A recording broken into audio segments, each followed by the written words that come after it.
यूं तो बनारस घाट अपनी खूबसूरती के लिए बहुत प्रचलित है, पर घाट के किनारे कई राज लिए बैठे हैं।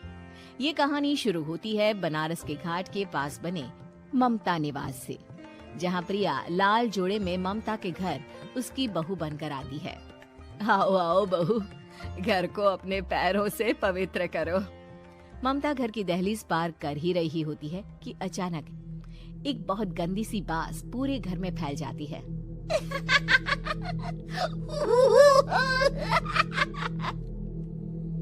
ये बदबू और ये आवाजें, ये कौन हंस रहा है माँ? अब ये पड़ोसी ना हमारे थोड़े अलग से है। कहाँ हम शाकाहारी और ये मांस मच्छी खाने वाले। छोड़, तू ध्यान मत दे और गृह प्रवेश कर।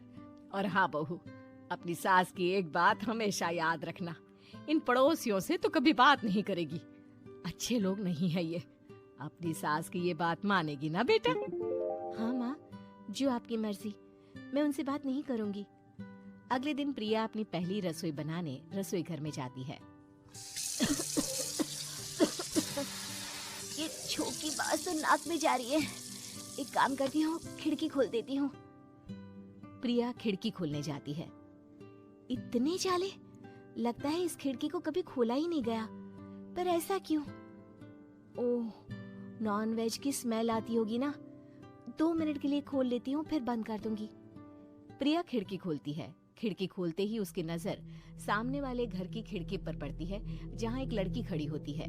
हाथों में मेहंदी, लाल रंग की साड़ी, बिल्कुल सजी धजी, मानो प्रिया की तरह ही वो भी नई नवेली बहू हो। वो प्रिया को देखकर मुस्कुराती है। हे भगवान, माँ ने तो इनसे बात करने को मना किया था।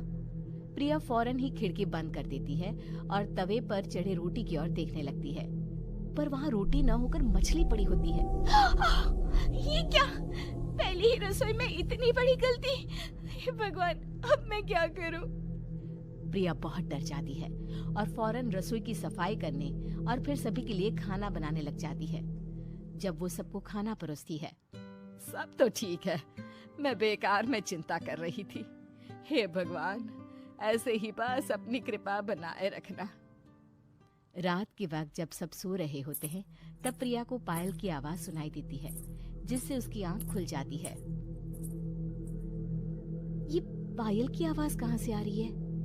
प्रिया उठकर उस आवाज के पीछे छत की सीढ़ियों तक जाती है। तभी उसे बच्चे के रोने की आवाज आती है। प्रिया छत पर जाती है तो क्या देखती है? वही लाल साड़ी वाली लड़की अपनी गोद में एक नवजात बच्चे को घुमा घुमा कर सुला रही है। तभी प्रिया की नजर उसके पेट पर पड़ती है। ओह गॉड, ये तो प्रेग्नेंट भी है। सुनिए, बच्चा सो नहीं रहा है क्या? मैं कुछ मदद करूं? नहीं नहीं, आपके घर वालों को अच्छा नहीं लगेगा, मैं संभाल लूंगी। स्नेहा की गोद से बच्चा हाथ मारकर प्रिया की गोद में आने को छटपटाने लगता है। दोनों घर अगल बगल में बने होने के कारण प्रिया उस बच्चे को गोद में ले लेती है। प्रिया के पास आते ही वो सो जाता है। बच्चे का वो स्पर्श रात भर प्रिया भूल नहीं पाती और अगली सुबह वो छत पर कपड़े सुखा रही होती है। तभी उसे एक औरत इशारा करके बुलाती है। स्नेहा कह रही थी बाबू तुम्हारी गोद में आते ही सो गया। मैं गौरी, स्नेहा की माँ हूँ। बहू, घर आना, बाबू को खिला भी लेना। शाम को जब घर पर कोई नहीं रहता, बच्चे से मिलने के लिए प्रिया छिपकर अपनी पड़ोसन के घर चली जाती है और कुछ देर बच्चे को खिलाकर वापस लौट आती है। इसके कुछ दिन बाद ही प्रिया को पता चलता है कि वो माँ बनने वाली है। ममता की खुशी का ठिकाना नहीं रहता।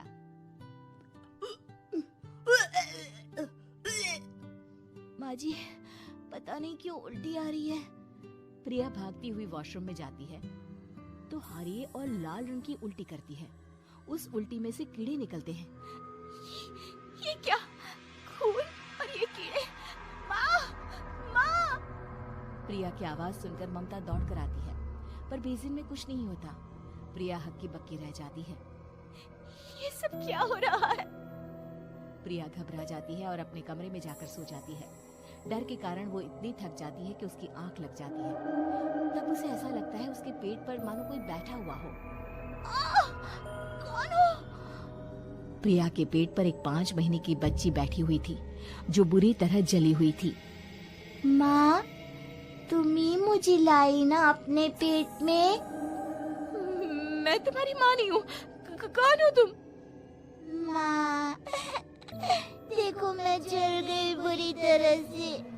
6 महीने पेट में रहने को भी मुझे नहीं मिला। सहला दो ना माँ। बचाओ, बचाओ, माँ। ममता दौड़कर कमरे में आती है। प्रिया की बातें सुनकर वो सब समझ जाती है। तू कहीं बगल वाले घर में तो नहीं जाकर आई ना बहू? मुझे माफ कर दो, मैं गई थी माँ। उस घर में सब मरे हुए हैं बहू। कई साल पहले स्नेहा उस घर में बहू बनकर आई थी। कुछ ही दिन में वो एक बच्चे को जन्म देने वाली थी। पूरा घर बच्चे के आने की खुशी में खोया था कि एक दिन अचानक उस घर में आग लग गई। सब बुरी तरह जलकर मर गए। गौरी आज भी दादी बनने का इंतजार कर रही है और इसीलिए स्नेहा ने अपना अजन्मा बच्चा तुम्हारी कोख में डाल दिया। ममता ये कह रही होती है कि पीछे से उसके पैरों को एक बच्चा पकड़ लेता है। दादी, दादी। माँ, स्नेहा की गोद में यही बच्चा था। ये बच्चा कौन है फिर? तेरी मौत है। तेरी भी दादी। जिस चीज का ममता को डर था वही हो गया। ममता निवास के ऊपर मौत ने चादर बिछा दी थी। प्रिया का पेट ऐसे बढ़ जाता है मानो 9 महीने का हो। 2 हाथ उसके पेट से बाहर निकलते हैं। बहू, संतोष को फोन कर, किसी पंडित जी को बुला बहू। प्रिया का पति भागता हुआ घर आता है। ये तो होना ही था माँ। तेरा पाप तेरे सामने आ गया तो तू सह नहीं पा रही है।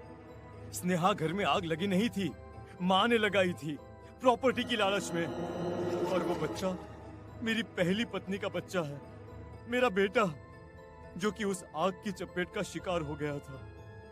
मैंने तुमसे ये सब माँ के कहने पर छुपाया था। मुझे माफ कर दो प्रिया। तुम अगर चाहो तो यहाँ से जा सकती हो। मैं तुम्हें किसी भी बंधन में रखना नहीं चाहता। मेरी शादी हुई है आपसे, मैं आपको छोड़ नहीं सकती, पर उससे पहले हमें स्नेहा, उसकी माँ और बच्चे की आत्मा की शांति करवानी होगी। संतोष और ममता गौरी के घर जाते हैं। अंदर सब कुछ जला हुआ होता है। जमीन पर जली हुई लाशें बिखरी हुई थी। ममता रो रो कर अपने करने की माफी गौरी से मांगती है।